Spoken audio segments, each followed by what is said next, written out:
अस्सलाम वालेकुम नाज़रीन, मैं हूं मिसबा लतीफ। आपको आगाह करते हैं इंडिया में पेश आने वाले वाक़े से, जिसमें दो नौजवान हिंदू लड़कों ने इंडिया में अपने करीबी कब्रिस्तान में एक कब्र खोदकर उसके अंदर सीसीटीवी कैमरा नस्ब कर दिया ताकि जो उनके बाकी दोस्त बाहर हैं वो कब्र के अंदर सारे मनाजर देख सकें। उनके दोस्तों ने कब्र के ऊपर लकड़ी के फट्टे और मिट्टी डालकर कब्र को बंद कर दिया।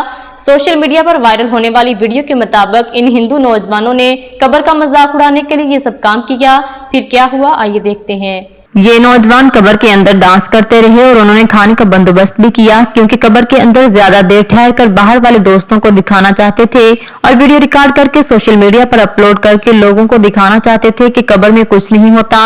कब्र के अंदर 1 ही घंटा गुजरा होगा, फिर अल्लाह रब्बुल इज्जत के हुक्म से आंधी और तूफान के साथ जोरदार बारिश बरसने लगी और कब्र के अंदर बारिश का पानी उस सुराख से अंदर जाना शुरू हो गया जो उन्होंने बाहर से एक प्लास्टिक पाइप कब्र के अंदर रखा हुआ था ताकि ये सांस ले सकें।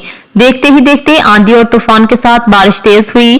तूफानी बारिश के बायस कब्रिस्तान में कोई भी मौजूद न था। कब्र के अंदर से ये मदद के लिए चीखो पुकार करते रहे। जो लोग उनको सीसीटीवी पर देख रहे थे उन्होंने देखा कि कब्र के अंदर पानी जा रहा है और कब्र के ऊपर डाली की मिट्टी बारिश की वजह से उनके ऊपर गिर गई है। लोग उनकी मदद के लिए कब्रिस्तान पहुंचे और कब्र से मिट्टी हटाकर उन दोनों को निकाला और अस्पताल मुंतकिल कर दिया। एक दिन अस्पताल रहने के बाद उनकी हालत ठिकाने आई। जान लो कि अल्लाह सजा देने में बहुत सख्त है और ये कि अल्लाह गफूर और रहीम भी है। मजीद अपडेट्स के लिए देखते रहिए अंडरग्राउंड न्यूज।